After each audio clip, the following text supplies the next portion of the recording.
2 दिन पहले मैंने चाँद सी बेटी को जन्म दिया था, इसीलिए आज हमारे घर में एक जश्न का समा था। अल्लाह ने हमारे घर में बेटी की सूरत में रहमत पैदा कर दी थी। मेरा शौहर और मेरी सास बेहद खुश थे, क्योंकि ये इनके घर की पहली खुशी थी। मुझे मोहसिन ने बताया कि आज इसके अब्बा भी 4 साल बाद घर लौटेंगे। ये खबर सुनते ही मेरी सास की खुशी का कोई ठिकाना न रहा। मैं उस वक्त कमरे से उठकर सहन में आई थी, नए आने वाले मेहमान को शरबत पेश कर सकूं, कि अचानक ही घर का दरवाज़ा खुला और कोई घर के अंदर दाखिल हुआ। सहन में बैठी काफ़ी सारी खवातीन ने अपना चेहरा ढांप लिया। शायद बाहर से आने वाला शख्स कोई मर्द था। मेरी सास और मोहसिन पुरतपाक अंदाज में दरवाजे की तरफ बढ़ रहे थे कि मैंने सबकी तवज्जो इसकी तरफ पाकर चेहरा उठाकर देखा तो मेरे हाथ में पकड़ा जूस का गिलास ज़मीन बोस हो गया। जहाँ कांच का गिलास चकनाचूर हुआ, वहीं जूस भी पूरे फर्श पर बिखर गया। मोहसिन इस शख्स को बाबा जान कहकर पुकार रहा था और मेरा पूरा वजूद जैसे ठंडे पसीनों में शराबूर हो चुका था। मैंने सुना था कि दुनिया गोल है, मगर आज इस हकीकत पर कामिल यकीन हो गया था। मैं चेहरा छुपाकर वापस मुड़ने लगी कि अचानक मुझे मोहसिन ने आवाज़ दी, नबीला इधर आओ। मेरे वापस मुड़ते कदम यकदम रुक गए और मेरे दिल की धड़कनें खौफ के मारे नाहमवार होने लगीं। मगर अब मैं मज़ीद कदम आगे नहीं बढ़ा सकती थी, लिहाजा हिम्मत करके वापस मुड़ी। तब वहाँ से मोहसिन मेरी जानिब बढ़ा, मेरा हाथ पकड़कर मुझे अपने बाप के सामने ला खड़ा किया। साथ ही बोला, अब्बा जी, ये है आपकी बहू नबीला। मेरे ससुर ने मुझ पर पहले तो एक सरसरी नज़र डाली, फिर यकदम गहरी नज़रों से मुझे देखते ही बोले, माशाअल्लाह, बड़ी प्यारी बच्ची है। इनकी ये बात करना थी कि मैं किचन का बहाना बनाकर वहाँ से वापस निकल आई थी। वापस कमरे में जाते ही मैंने कमरे की खिड़की से देखा, मेरा ससुर मेरी बच्ची को उठाकर प्यार कर रहा था और सीने से लगा रहा था। मेरा जी चाहा कि भागकर इसे अपनी बच्ची छीन लूं, मगर मैं क्या करती, मैं तो मजबूर थी। काश के कुछ मेरे भी बस में होता। मैं खिड़की बंद करके वहीं ज़मीन पर ढह गई। मेरी आंखें जब पिछले कई दिनों से आंसू बहा बहा कर खुश्क हो चुकी थीं, एकदम से छलक पड़ीं और इनके साथ ही माजी की यादें भी मेरे दिलो दिमाग को छलनी करने लगीं। मुझे याद है वो वक्त जब मैं 13 साल की थी, जब मेरे बाप ने अपने नशे की ज़रूरियात को पूरा करने के लिए मुझे किसी तवाइफ खाने में फ़रोख्त कर दिया।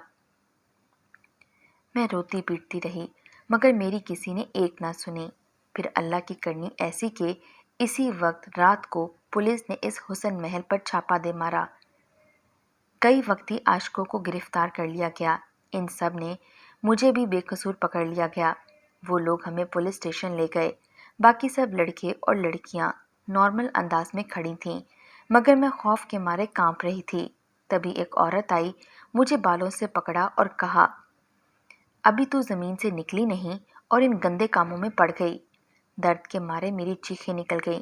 मैंने कहा, खुदारा, ऐसा ना कहो, मैंने कुछ नहीं किया, मैं बेकसूर हूँ।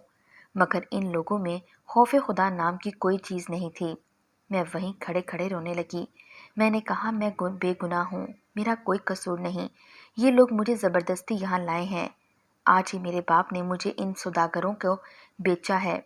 खुदा के लिए मुझे कहीं लेकर मत जाओ और मुझे आज़ाद कर दो। मैं इस औरत के आगे हाथ जोड़कर गिड़गिड़ा रही थी और माफ़िया मांग रही थी, मगर मजाल है कि वो औरत टस से मस भी हुई हो। वो मेरी जानिब खा जाने वाली निगाहों से देख रही थी। तभी एक हट्टा कट्टा आदमी अपनी मूंछों को ताव देता हुआ कमरे में दाखिल हुआ। बोला, क्या कहती है ये लड़की? तब इस औरत ने मेरी सारी बात इसे बता दी। इस औरत की बात सुनकर पुलिस वाले ने इसे इशारा किया कि लड़की को छोड़ दो, तो इसने मेरे बाल छोड़ दिए। वो मुझे मुस्कुराकर देखने लगा। इसके चेहरे से मुझे अलग किस्म का सुकून महसूस होने लगा।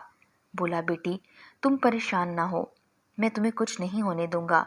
इसकी इस एक उम्मीद ने मेरे अंदर न जाने कई उम्मीद के चिराग रोशन कर दिए। बाकी सभी लोग वहीं रहे, मगर मुझे पुलिस वालों ने कहा कि मैं तुम्हें अपने घर लेकर जाऊंगा। वहाँ मेरी माँ और बीवी तुम्हारा ख्याल रखेंगी। इसकी बात सुनकर मुझे तसल्ली हुई। मैं इसके साथ इसकी गाड़ी में सवार हो गई। न जाने कितनी देर इस रात की तारीकी में सफ़र करने के बाद गाड़ी एक जगह जाकर रुकी। पुलिस वाले साथ ही थे। मैं गाड़ी से नीचे उतरी। इस शख्स के लहजे में इस कदर मिठास थी कि कोई भी इसकी बातों का असीर हो जाता। वो मुझे खामोशी से अपने घर ले गया। घर में दाखिल होते ही मैंने इससे कहा कि आपकी वालदा और बीवी कहाँ है। तब एकदम वो मेरी तरफ बढ़ा और बोला, इतनी भी क्या जल्दी है, पहले मुझसे तो मिल लो। इसकी बात सुनकर मेरा दिल जैसे धड़कना भूल गया हो। इस शख्स के लहजे में एकदम अजनबियत आ गई थी कि इनके अल्फाज को बयान करना ही मुश्किल है।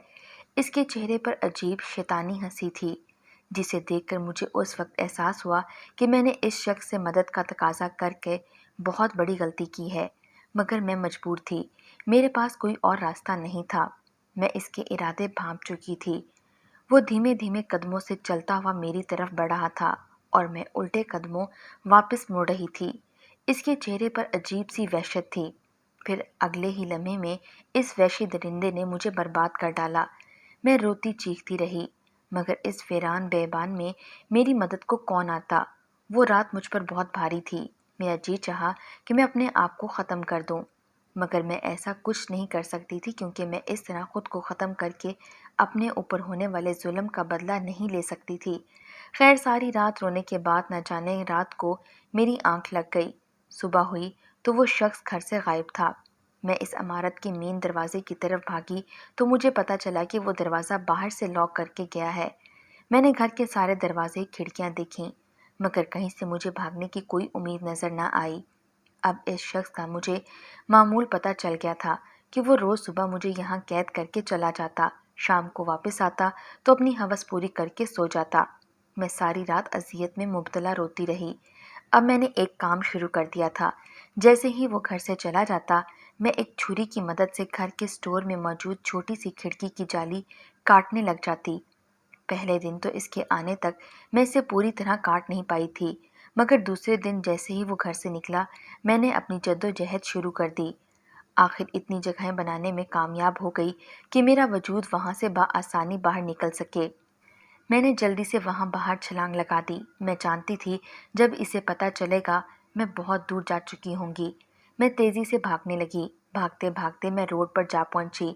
वहाँ जाते ही एक बस में सवार हो गई। मुझे नहीं पता था कि बस मुझे कहाँ ले जाएगी। बस मैं ये सोच रही थी कि अब अपने ऊपर ये जुल्म बर्दाश्त नहीं करूँगी। एक बार कंडक्टर मुझसे पैसे मांगने आया, मगर मेरे चेहरे पर आंसू की लड़ियाँ देखकर वो भी समझ गया कि मैं कोई मजबूर हूँ। कितने घंटे चलने के बाद जब बस का आखिरी स्टॉप आया तो मैं बस से उतरी, क्योंकि अब कंडक्टर ने भी कह दिया था कि बस इससे आगे नहीं जाएगी। इस जगह को देखकर लगा कि कोई गांव है, मगर उस वक्त रात हो गई थी। मैं किससे मदद मांगती। इंसानों से भरोसा उठ गया था। मेरे इर्द गिर्द खेत थे और इन खेतों के बीचों बीच एक पगडंडी थी जिस पर मैं चली जा रही थी। भूख से मेरा बुरा हाल था। मेरे पास कुछ खाने के पैसे भी नहीं थे। इर्द गिर्द सब्जियों के खेत थे, जहाँ से मैंने गाजरें तोड़कर खाईं और अपने पेट की आग बुझाई। मैं फिर से खामोश पगडंडियों पर चलने लगी। अब खासा अंधेरा हो गया था। वो सर्द रात, मेरे वजूद पर फटे कपड़ों से ठंडी हवाएं मुझे चीरती हुई महसूस हो रही थीं। तभी मेरी नज़र एक कच्ची सी हवेली पर पड़ी, जहाँ पर ढेर सारी भैंसें और गायें बंधी हुई थीं। मैंने हिम्मत की और इस चारदीवारी के अंदर चली गई। दरवाज़ा खुला था। मुलाजिम भी कोई वहाँ मौजूद नहीं था। अंदर जाते ही मैं इनके भूसे से भरे कमरे में जाकर छुप गई। वो छत चाहे पुरानी थी, मगर वहाँ किसी ने साथ निभाने का वादा भी नहीं किया था। मैं पुरसकून थी। इस सुकून में मुझे नींद आ गई। कितने घंटे न जाने सोने के बाद अचानक मेरे कानों में किसी की आवाज़ पड़ी। मैं एकदम डर के मारे उठ खड़ी हुई। मेरे सामने एक नौजवान लड़का खड़ा था, जो हैरत से मेरी जानिब देख रहा था। इसकी आंखों में हजारों सवाल थे। मैंने डर के मारे खुद को चादर में लपेट लिया। वो ताज्जुब से मेरी जानिब देखते हुए बोला, मैं यहाँ क्या कर रही हूँ और कौन हूँ? आवाज़ सुनते ही मैं रोने लगी। वो भी ये देखकर परेशान हो गया। कहने लगा, आप इतनी घबराई हुई क्यों हैं? चले, मैं आपको अपनी माँ के पास ले जाता हूँ। मेरे अंदर जवाब देने की भी हिम्मत नहीं थी। मैं चुपचाप इस शख्स के कहने पर इसके साथ चल पड़ी। मैं एक मर्तबा फिर से किसी अनजान शख्स पर एतबार कर बैठी थी। थोड़ी देर चलने के बाद वो मुझे एक दरमियाने से घर के अंदर ले गया, जहाँ इसकी माँ ने मुझे पानी पिलाया, प्यार किया और साथ ही पूछा, बेटी तुम कहाँ से आई हो? मैं इन्हें सच बता नहीं पाई। بس اتنا کہا کہ مجھے کسی نے اغوا کر لیا تھا اور 2 راتیں میں اس کی قید میں رہی اور پھر ایک رات موقع پاتے ہی وہاں سے بھاگ پڑی۔ میں بڑی مشکل سے اپنی جان بچا کر آئی ہوں۔ اگر اپنے ماں باپ کے پاس گئی تو وہ لوگ مجھے مار ڈالیں گے۔ یہ کہتے ہوئے ایک بار میں پھر سے غم کے آنسو بہانے لگی۔ ان لوگوں نے میری بات پر یقین کر کے مجھے اپنے ساتھ رکھ لیا۔ اب میں ایک طرح سے ان کے گھر کا حصہ بن گئی تھی، مگر وہ لڑکا محسن اکثر ہی بڑی اپنائیت اور پیار بھری نگاہوں سے مجھے دیکھتا تو میرے دل میں ہلچل مچ جاتی۔ ابھی مجھے گھر میں آئے ہوئے 15 دن ہی ہوئے تھے کہ محسن نے اپنی پسندیدگی کا اظہار کر دیا۔ میں نے صاف الفاظ میں کہہ دیا، اگر تم ہی مجھ سے واقعی محبت کرتے ہو اور مجھے اپنانا چاہتے ہو تو اپنی ماں کو مناؤ۔ اسی رات اچانک میری طبیعت خراب ہو گئی۔ میرے سر میں چکر آ رہے تھے، مجھے کمزوری سی محسوس ہونے لگی۔ وہی ہوا جس کا مجھے ڈر تھا۔ میرے اندر تکلیف کا ایک طوفان برپا تھا، مگر میں اس بارے میں کسی کو بتانا نہیں چاہتی تھی، نہ ہی بتا سکتی تھی۔ لہٰذا میں نے اس بات پر خاموشی اختیار کی اور پھر اس جنونی عاشق نے اگلے ہی دن اپنی ماں کو میرے ساتھ شادی کرنے پر رضامند کر لیا۔ اس کی ماں نے چند ہی دنوں میں ہمارا نکاح کروا دیا، کیونکہ وہ یہ بھی نہیں چاہتی تھیں کہ ایک نوجوان لڑکی زیادہ دیر تک ان کے گھر میں رہے۔ شادی کے کچھ روز بعد ہی میری طبیعت زیادہ خراب ہوئی۔ میری ساس مجھے ڈاکٹر کے پاس لے گئی۔ ڈاکٹر نے بھی وہی بتایا جو میں پہلے سے جانتی تھی۔ ڈاکٹر نے کہا میں ماں بننے والی ہوں۔ یہ بات سن کر میرے سر پر آسمان آ گرا۔ وہیں میری ساس کی خوشی کی کوئی انتہا نہ رہی۔ جب محسن کو اس بات کی خبر ہوئی تو وہ بھی خوشی سے نہال ہو گیا۔ اب اس گھر میں میری وقت اور بڑھ گئی تھی، مگر دل میں عجیب سے وسوسوں نے گھیر لیا تھا۔ محسن کی خوشی تو بڑھتی ہی جا رہی تھی۔ پھر ایک روز میری بیٹی پیدا ہو گئی، مگر میرا دل بہت دکھی تھا۔ پھر مجھے اپنے سسر کی آمد کی خبر ہوئی، جو 4 سال پہلے اپنی نوکری کے سلسلے میں گھر سے باہر گئے تھے اور پھر اپنی عیاشیوں اور گھر سے بیزاری سے چلتے ہوئے انہوں نے کبھی پلٹ کر واپس نہیں دیکھا۔ وہ جو واپس آئے تھے، مگر جب میں نے انہیں دیکھا تو آج میرے دماغ کی نسیں پھٹنے لگی تھی، کیونکہ یہ وہی شخص تھا جس نے مجھے اس رات برباد کیا تھا۔ قسمت ایسی چالیں بھی چل سکتی ہے، میرے وہم و گمان میں بھی نہیں تھا۔ اب میں ڈری سہمی رہنے لگی اور اپنے سسر کے سامنے جانے سے بھی کتراتی تھی، مگر جب بھی کسی مجبوری کے تحت مجھے اس کے سامنے جانا پڑتا تو وہ مجھے بری نظر سے دیکھتا۔ اس کی نظریں میرے دل کو جلانے لگی تھیں۔ میرا دل کرتا تھا کہ زمین پھٹے اور میں اس میں غرق ہو جاؤں۔ میں محسن کو کچھ بتا نہیں سکتی تھی، کیونکہ یہ راز ہی ایسا تھا۔ اپنے اندر جلدی اس جنگ سے بھی مجھے اکیلے ہی لڑنا تھا۔ میں ہر ممکن کوشش کرتی رہی کہ میرا سسر سے سامنا نہ ہو۔ خیر ایک دن واش روم سے غسل کر کے میں نکلی تو میرے سسر صحن میں ہی بیٹھے ہوئے تھے۔ میں نے فوراً ہی خود کو چادر سے ڈھانپ لیا، کیونکہ ان کی نظریں مجھ پر ہی ٹکی ہوئی تھیں۔ میں جلدی سے اپنے کمرے میں بھاگ گئی، مگر ان کا پیچھا کرتی نگاہوں سے مجھے خوف آنے لگا۔ اس رات حسب معمول جب میں اپنی بیٹی کے لیے دودھ گرم کرنے کے لیے کچن میں گئی، مجھے لگا میرے پیچھے کوئی آن کھڑا ہوا ہے۔ میں نے پیچھے پلٹ کر دیکھا تو اپنے سامنے کھڑے شخص کو دیکھ کر میرے اوسان ہی خطا ہو گئے۔ وہ شخص کوئی اور نہیں، میرا سسر تھا۔ مجھے دیکھتے ہی شیطانی ہنسی سے مسکرانے لگا۔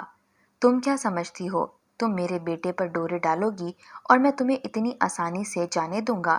میں جانتا ہوں تم یہاں میرے بیٹے سے بدلہ لینے آئی ہو۔ بتاؤ یہ بچہ کس گندگی کے نتیجے میں پیدا ہوا ہے؟ کیونکہ میں جانتا ہوں تم جیسی عورتیں کبھی بھی ایک مرد کے ساتھ نہیں رہ سکتی۔ اس کی باتیں سن کر مجھے اس سے بھی گھن آنے لگی۔ میں خاموشی سے وہاں کمرے کی طرف لوٹنے لگی۔ واپس مڑی تو میرے نام نہاد سسر نے میرا ہاتھ پکڑ لیا اور بولا، تو ایسے نہیں جا سکتی، آج میں تم سے سارے حساب چکتا کروں گا۔ اگر تم یہ سوچ رہی ہو کہ میں تمہارے بارے میں کسی کو نہیں بتاؤں گا تو یہ تمہاری سب سے بڑی بھول ہے۔ تم میرے ساتھ گناہ کر چکی ہو، اس لیے میرے بیٹے سے تمہارا نکاح جائز نہیں ہے۔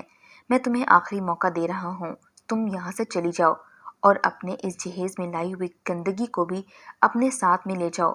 میں اس طرح تم جیسی بازاری عورت کو اپنے گھر کی عزت نہیں بنا سکتا۔ یہ بات سنتے ہی میرے ضبط کا پیمانہ لبریز ہو گیا اور میں نے اس کے منہ پر ایک زناٹے دار تھپڑ دے مارا۔ میری آنکھیں غصے اور نفرت کے ملے جلے جذبات سے نم تھیں۔ شرم آنی چاہیے آپ کو ایسی باتیں کرتے ہوئے، مجھے تو یقین نہیں آتا۔ محسن تم جیسے باپ کی اولاد ہے، تم جیسا باپ خدا دشمنوں کو بھی نہ دے، اور جس بچی کو تم گندگی کہہ رہے ہو وہ تمہاری ہی اولاد ہے، کسی اور کی نہیں۔ میری یہ بات کرنے کی دیر تھی کہ وہ پھٹی پھٹی آنکھوں سے مجھے دیکھنے لگا۔ اس کے چہرے سے ہوائیاں اڑنے لگی تھیں۔ تم جھوٹ کہہ رہی ہو، یہ سب جان بوجھ کر رہی ہو نا، تاکہ میں تمہیں یہاں رہنے دوں۔ میں نے اس کی آنکھوں میں دیکھا اور بولی، یہی سچ ہے۔ تم بھول گئے، تمہیں نے تو مجھے کئی بار برباد کیا تھا، اب تم اسے گندگی کہہ رہے ہو۔ میں چنگھاڑ رہی تھی، میرے کمزور وجود میں اتنی ہمت نہیں تھی، مگر آج نہ جانے کیسے اتنی میں بہادر ہو گئی تھی کہ میں اس جیسے خبیث شخص کے سامنے کھڑی اس کی ہر غلیظ بات کا جواب دے رہی تھی۔ میری ان باتوں پر شش و پنج میں مبتلا ایک دم زمین پر بیٹھ گیا اور رونے لگا۔ نہیں، یہ نہیں ہو سکتا۔ اس کی آنکھیں متواتر بہہ رہی تھیں، مگر مجھے ان سب چیزوں سے کوئی فرق نہیں پڑتا تھا۔ جو شخص اتنا ظلم سہ چکا ہو، اس کے لیے آنسو کوئی معنی نہیں رکھتے۔ میرا سسر کچھ لمحے اپنے کیے پر ماتم کرنے کے بعد اچانک اٹھا۔ نہیں نہیں، یہ نہیں ہو سکتا۔ اس کا شاید دماغی توازن خراب ہو گیا تھا۔ میں جانتی تھی یہ اب لوٹ کر نہیں آنے والا۔ اس رات میں برسوں بعد سکون کی نیند سوئی تھی، مگر صبح ہوتے ہی گھر میں ایک کورام مچ گیا تھا۔ محسن کے ابا کہاں چلے گئے تھے؟ میں خاموشی سے ہر ایک کا تماشا دیکھ رہی تھی۔